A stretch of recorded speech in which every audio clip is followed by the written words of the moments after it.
Hey everybody, it's Gamer Gramps here. Today I'm going to rewatch and react to the Civ 7 gameplay reveal. Honestly, I was originally going to react to it live, then flip-flopped and decided just to take notes and analyze things. But after sleeping on it, I decided to do this reaction type video and then followed up with like more concise breakdown of my feelings, then a video of my positive feelings, and another with my really negative ones. And I'm not going to lie, there are a lot of negative ones. I'll pin a link to the original video in the top of the comment section. If you have a minute, head over and give them a like on the video. But enough bullshit though.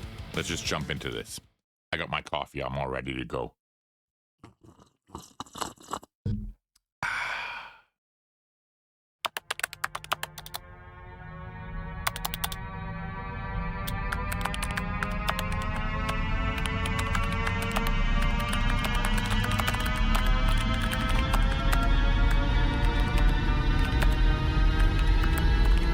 I'm not gonna lie, I was actually really curious to see who they went with for the narrator. Honestly, I saw somebody saying it was gonna be Morgan Freeman. I'm like, get the fuck out of here, no way. But I'm a little bit let down just because of that, because like a part of me was like, get out of here, is that serious? Very happy with who they chose to go with here. And a little bit ironic, I won't spoil it for you in case you haven't seen it. Throughout our history, ordinary people have done extraordinary things, illuminating our potential.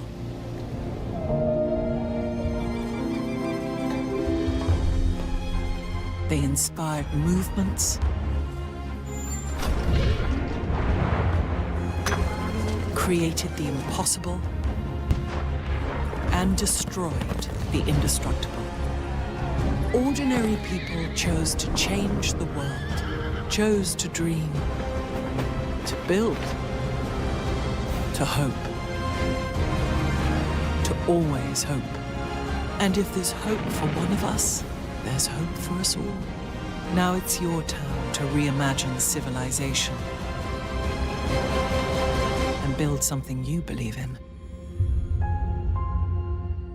So like I said, I'm very, very happy with the narration pick they went with. And is it just me? It's a little bit ironic that they go with Ned Stark for Civ 6 and then Brienne of Tarth for Civ 7. I'm all for fucking Tyrion Lannister being in Civ 8, but we're getting ahead of ourselves here.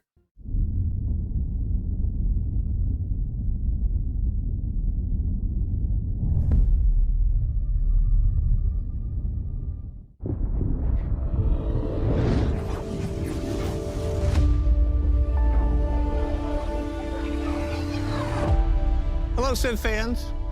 On behalf of all of us here at Firaxis Games, we'd like to welcome you to a first look at the next chapter in our Civilization franchise, Civilization 7. You know, looking back 30 years ago, Civilization was created during a time when we were still learning what games could really be. We were searching for that next big challenge to take on, which led us to thinking, what could be greater than putting the entire history of the world into a video game and make it fun. 3 decades later, it's because of your passion, your love for Civ, that we're still here today. In every game of Civ, you've gone on a journey to build an empire to stand the test of time. And now the journey continues. Prepare to take just one more turn on February 11th, 2025, when we launch Civilization 7 across PC and consoles, all on day one for the first time in franchise history. This is by far the biggest, the most ambitious game we've ever made at Firaxis. It represents a significant gameplay evolution for the Civ franchise, and it's a game we plan to support for many years to come. Today, you'll learn about the vision for the game, the driving force that inspired our biggest new feature.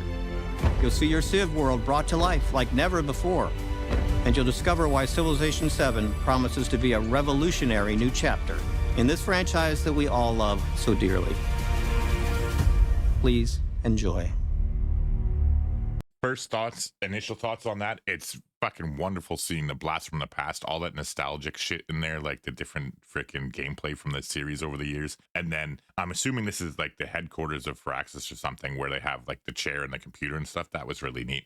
First impressions of the footage there, beautiful, fucking just amazing. I am absolutely enthralled with the direction they went. And that was originally, and let me emphasize that, originally my biggest concern.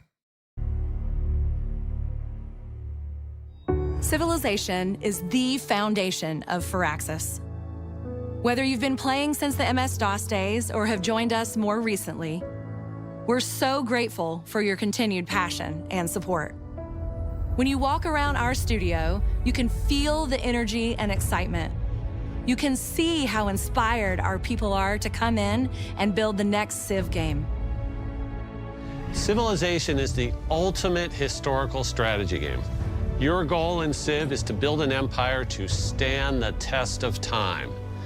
You select a civilization, led by a famous historical leader, and guide your Civ's journey. Like, is it just me? Are you not completely happy with this? Is this not fucking beautiful? Like, just absolutely breathtaking. I mean, in context, I should say, for a 4X game. That should be, just putting that out there. Yes, there's fucking more beautiful games in the world. This is just everything I wanted and more. Journey across the entire span of human history. You shape your empire piece by piece. See, here I was still totally excited. I was a kid in a candy shop. I was happy because it looks here like they were going with districts and stuff like that, which is something that I loved about Civ 6, and I definitely wanted them to continue with that in the next iteration. From what technologies you want to research to what civics you want your society to uphold. And you compete with others on the world stage, engaging in diplomacy, negotiating. Happy with this so far. Like, it looks like their diplomacy and negotiation, and that is going to be a lot bigger part of the game. And that, again, I was positive and happy about. Alliances, and sometimes going to war. In every Civilization game, your empire has always been represented by a single civilization. You play through the entire span of history as that one civilization. This time around, we want to take you on a new journey. For the first time ever, in Civilization 7, the story of your empire isn't just that of a single Civ. And here's where the train fell off the tracks as far as I'm concerned. But several, connected together through time. At the dawn of each new age of human advancement, you'll select a new Civ to represent your empire. You'll build on and Okay, that's fucking beautiful. Hands down, beautiful. carry forward your previous achievements while unlocking new gameplay bonuses to reinforce or pivot your strategy. And by the end, you'll have forged a unique path through history. To show you what we mean, let's take you through the story of one such empire.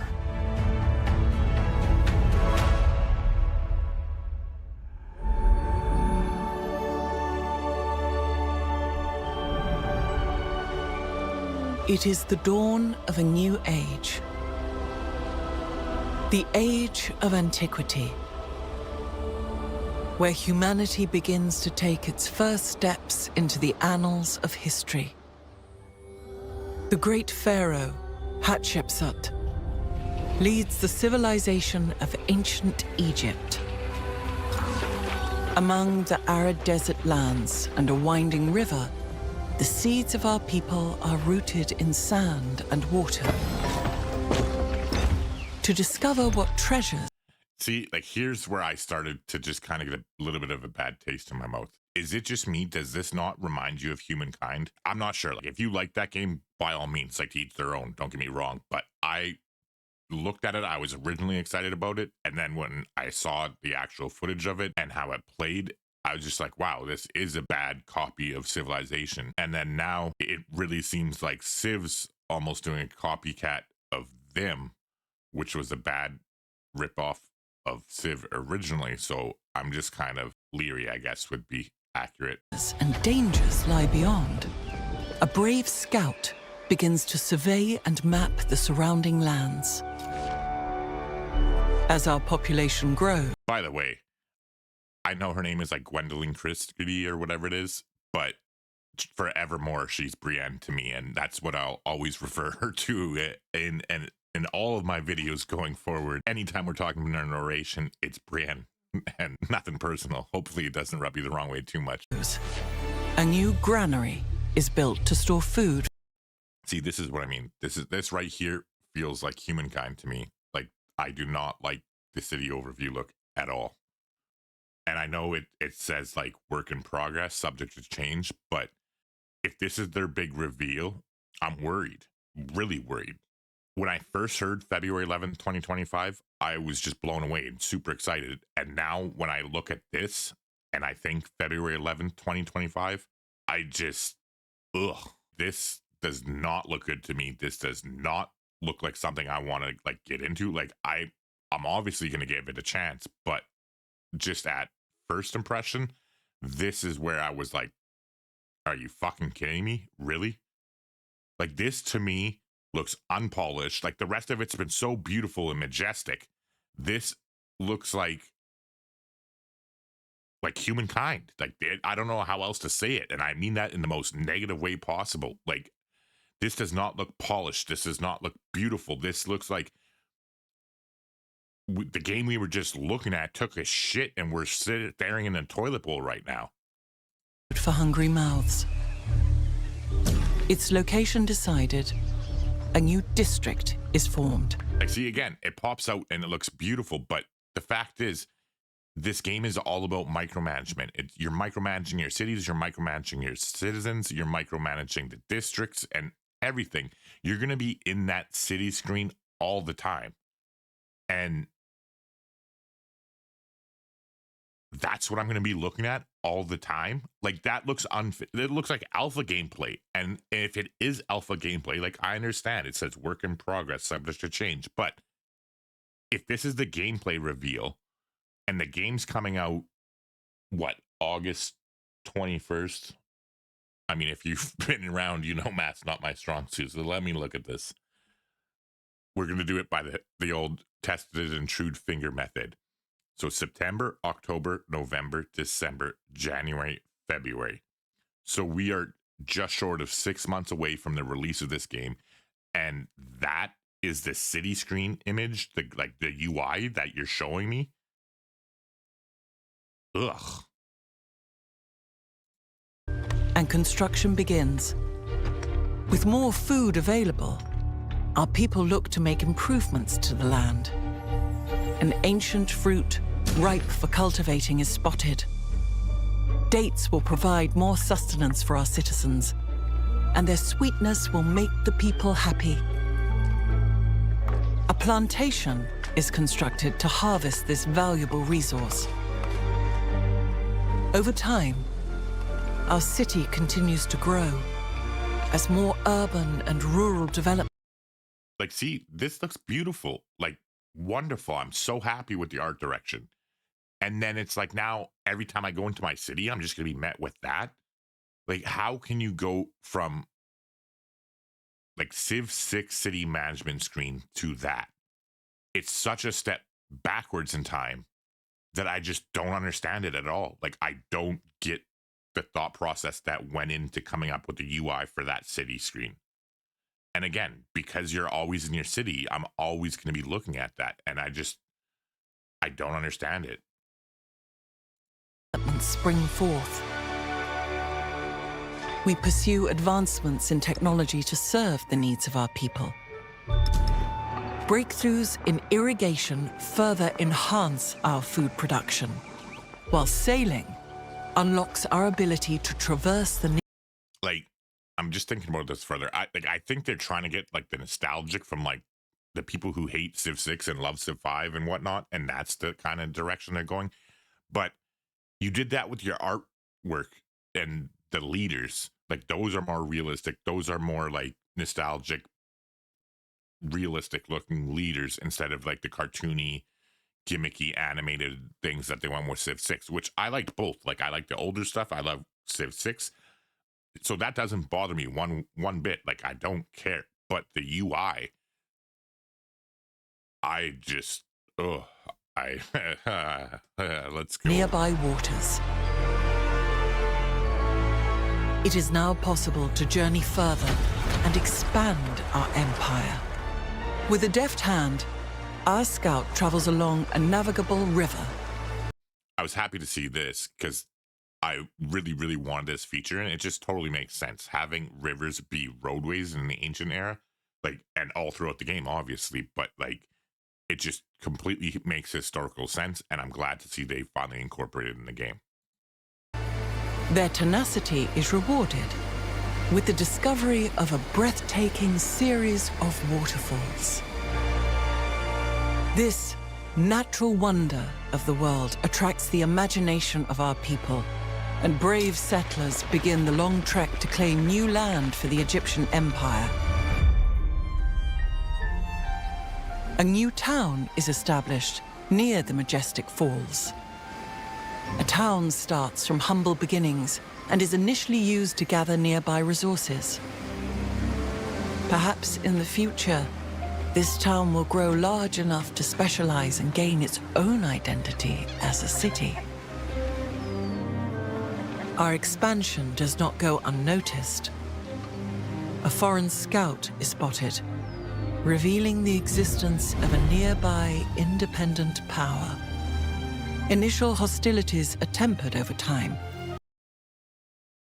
So I'm glad that they incorporated city-states back into the game, and I really hope they advanced the concept from what it was in Civ 6. Like, I liked where they had it, but they needed to work on it, and I really hope they've made that work in Civ 7. Like, you need to be able to, like, stand up for your city-state. You need to be able to defend your city-state. You need to be able to, like, just threaten other countries to, like, fuck right off and leave your city-state alone. Like, there has to be more at play to the city-state system, and I'm fingers crossed. Like, it looks like they're kind of headed in that direction, so I'm optimistic, or cautiously optimistic. As friendly relations begin to form. And peace does not dampen our ambitions. Our people strive forth to create great wonders the world has never seen before. As we continue to expand and explore the continent, we encounter new civilizations. They are eager to engage in a bartering of ideas and goods. Trade routes are established, providing mutual access to each empire's resources. But our rapid growth does not go unnoticed. This was another part I was really unhappy with, the combat.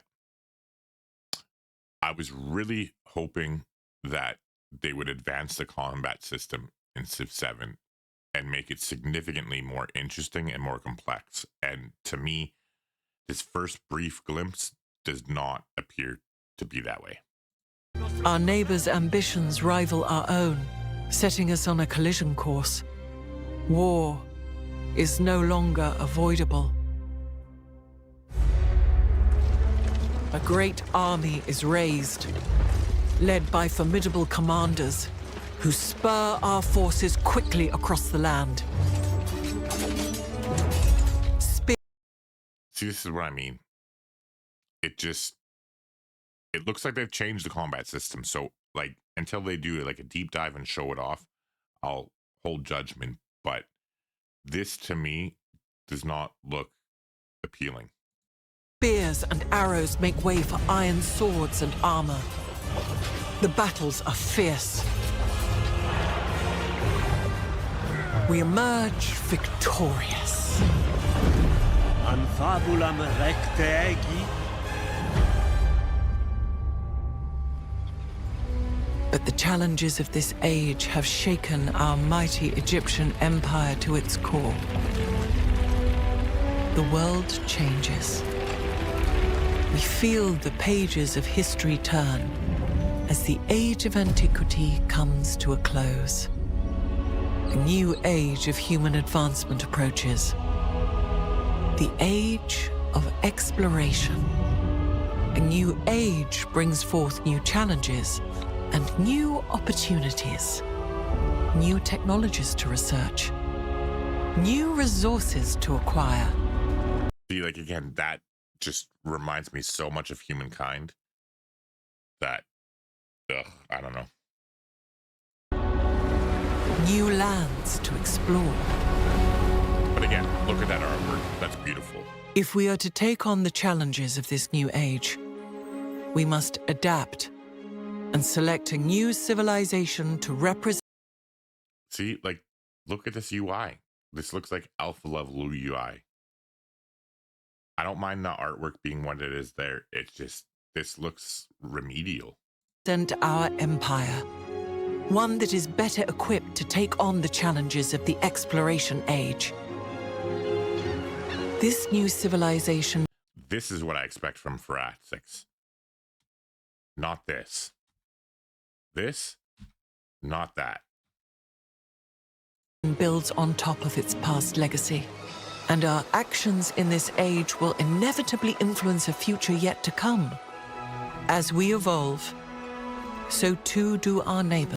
Again, like, I just keep going, and the furthest this goes, the more I get concerned. Like, you have such a beautiful game, and then you ruin it with this fucking garbage AI, or UI, I mean. Like, you have such a beautiful game, and then it's just spoiled by this horrible UI. The stage is set. A new age begins. Will you follow a path set by history? Or will you pivot and forge something anew? What kind of empire will you make? What strategies will you pursue? The future is yours to create. In Sid Meier's Civilization 7.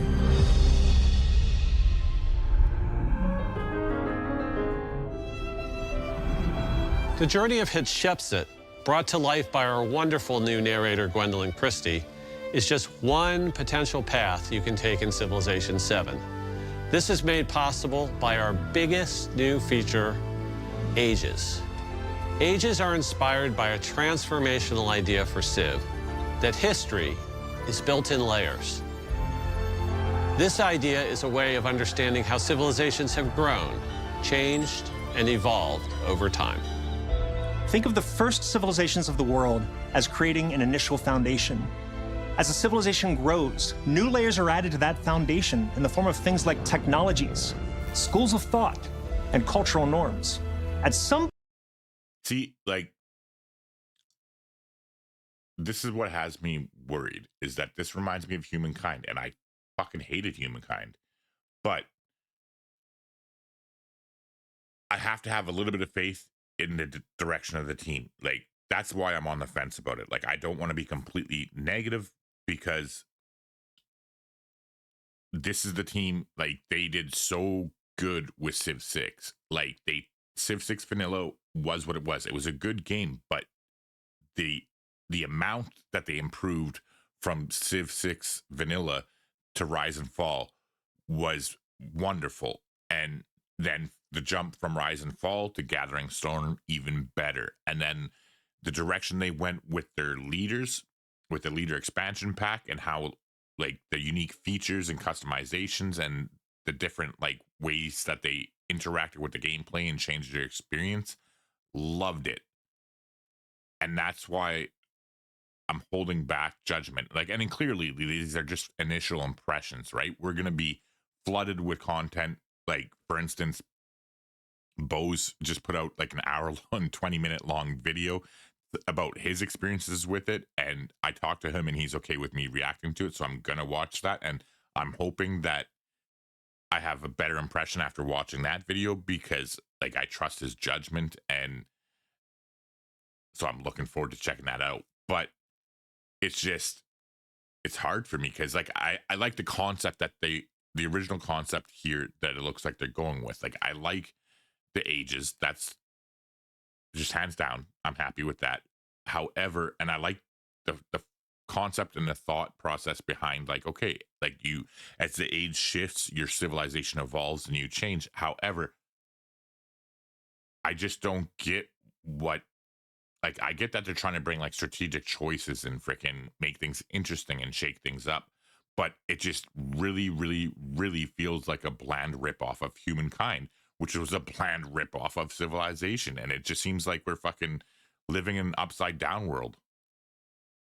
At some point, civilizations faced with a crisis that defines their time must evolve. When that happens, these past layers don't disappear. Instead, they now serve as a new foundation for the new civilization. As the cycle repeats, connecting the past, present, and future together. Instead of playing as one single civilization across every age, you'll evolve your empire into a new civilization for each new age. One that is suited to take on the historical challenges of that time. Every age is designed to be like a historical sandbox, as a way to really immerse yourself in that time. For one guy who gets compliments about my voice all the time, that is a nice voice. Almost everything inside an age is exclusive to that age. That includes things like which technologies and civics you can research, what resources are available to be gained, which independent powers surround you, to even things like gameplay systems and civilizations, all unique to that age. Having unique civs for each age is something we're really excited about. In the past, every civ needed to be balanced across a game that spans all of history. This naturally resulted in things like late-era civs being strong in the late game, but weak early on. Now, we can balance around the age itself. This means we can give every civ bonuses, units, and buildings that are always relevant and powerful. Having exclusive civs per age is also great for historical immersion. Every age feels like an epic showdown of some of the great powers of that time. We'll have 3 ages for you to play. The Antiquity Age, when agricultural societies begin to cluster into urban centers, forming the foundations of the first civilizations. The Exploration Age, when the desire for precious commodities from distant lands spurs empires to stretch across great oceans. And the Modern Age, a period of incredible technological growth and global conflict, where mankind goes from the development of the steam engine to the splitting of the atom. Every age can be played on its own or woven together into a full campaign. See, like that, again, it kind of scares me because when I think, like, I'm just relating it strictly to Civ 6, where, like, let's be real, if you put time into the game and you improve your skills, you just embarrass the AI. And you're really only competing against yourself and trying to win faster and better and, like, just break your last record for whatever. And I guess I'm a little bit leery with the ages system because I just imagine, like, being able to break the game pretty easily. I mean, I saw a comment on Twitter from Potato McWhiskey today saying that, like, his funniest moment of their whole trip to the studio was seeing, like, the spitting Brit play it for like 15 minutes and break it, and had the freaking game directors all worried and talking. And that's what I'm talking about. That's what worries me, is I feel like, I don't know, like, for instance, here's a good example. After watching Ed Beach play Carl, it worries me that that is the like, I don't know how to say it properly without coming off as a complete asshole, but, like, okay, here's a good example that's not Civ related. Diablo 4, okay? I've been playing tons of Diablo 4 since it came out. I'm a huge Diablo fanboy. And they literally did a showcase where they had some people on the team playing the game. And in the game footage, you could clearly tell they didn't know how to play the fucking game. And you don't have to live and breathe Diablo by all means, but, like, they constantly bring stuff into the game and it just sucks until they get feedback from the community, and then they have to fix it because it's just like they don't play their own game. And that's kind of what I'm worried about with this. In past games, civs and leaders were always tied together and came as a package deal of agendas, abilities, units, and more. With civs being exclusive to ages, we're excited to introduce a new innovation for leaders. For the first time in franchise history, leaders are now selected independently from civilizations. You can now mix and match unique parts of different civs and leaders, unlocking all new strategic combinations, staying true to Civ's spirit of experimentation. For players who want to stick to more historical pairings, a useful indicator will appear on the Civ selection screen. We're also taking the opportunity to expand who we consider to be a leader in Civilization VII. We'll continue to have traditional heads of state, such as Hatshepsut, but we're also excited to have new leaders in areas such as philosophy, religion, science, and more. Having leaders stay the same across ages helps bring a sense of who you're playing against in Civilization VII. It also gives you the opportunity to keep the theme of evolution going. As your empire evolves from one age to the next, it's important that your leader grows as well. All leaders now have attributes that can further specialize their skills. These attributes can be gained in a variety of ways, from completing narrative events to rewards for researching certain technologies and civics. Overall, leaders are getting a huge upgrade. They're more powerful, more varied, and more strategically interesting than ever.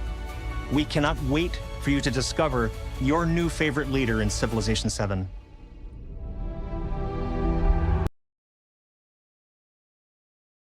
I don't even know what to say at this part of it. I'm just going to hold back for now. When one age ends and you begin an age transition, it is an incredibly exciting moment. You'll select a new civilization to represent your empire in the new age. You'll choose parts of your past civ to carry forward into the new one. And the game map literally expands. See, like, this just feels like humankind. Again, I'm not trying to be not negative, but I didn't like that game. And this just feels like a prettier version of humankind to me. That's my initial impression, and it's not a good one. Filled with new independent powers to befriend, new resources to acquire, and new discoveries to be made. During an age transition, there are a few factors that determine which civ you can evolve into. Yeah, like, I don't know who this guy is, but they should have him do more voice work for them. This includes any historical connections between your previous and future civ, your choice of leader, and even certain gameplay decisions that you made in the past age. Every civ plays differently. Across your game, you might want to stay as true to history as possible, only selecting civs that have historical ties to each other. Or you might switch to civs that fit your strategic needs. There are so many possible paths to explore, so many different choices you can make. The potential for strategy in Civilization VII is nearly endless.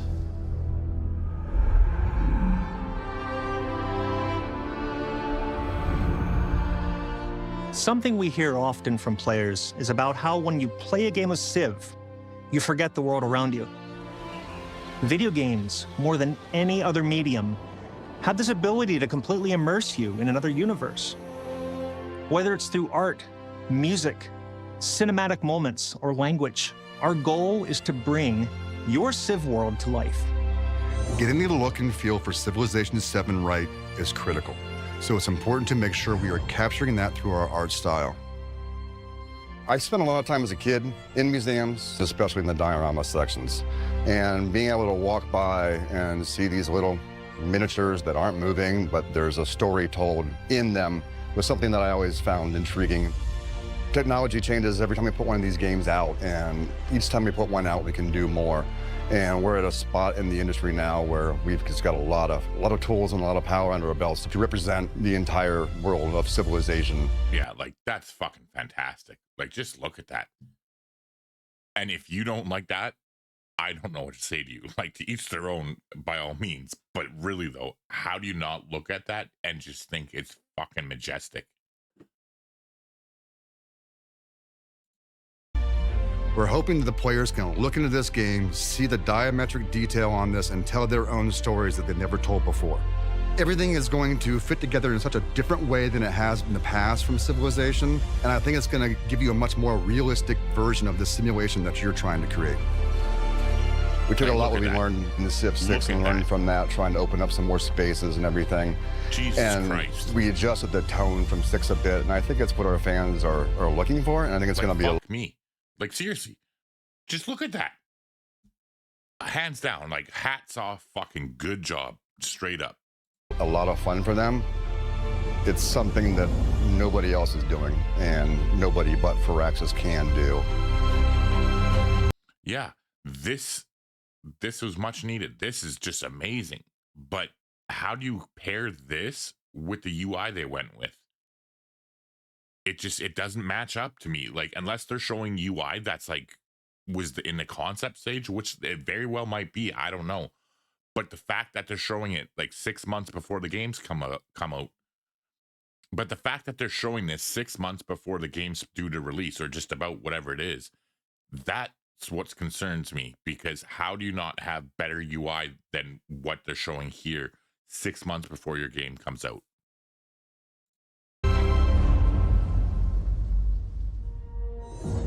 I think players will love how combat looks. We greatly expanded the variety of units in Civ 7. Let's be real.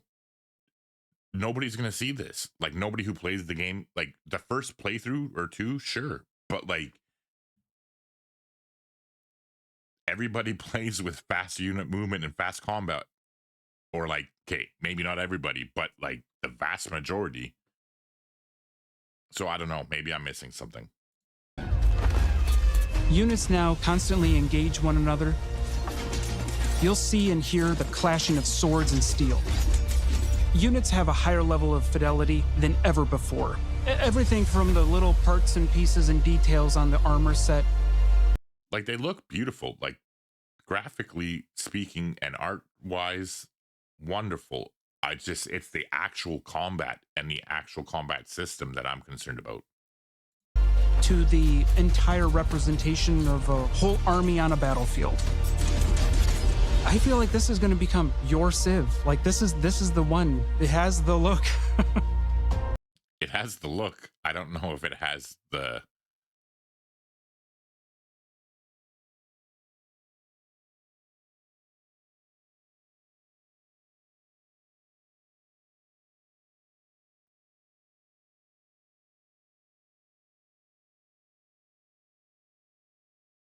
It has the look. I don't know if it has the substance that I'm after. Firaxis takes its representation of different cultures in Civ 7 very seriously. Language is a critical part of civilization. It's how people tell their story.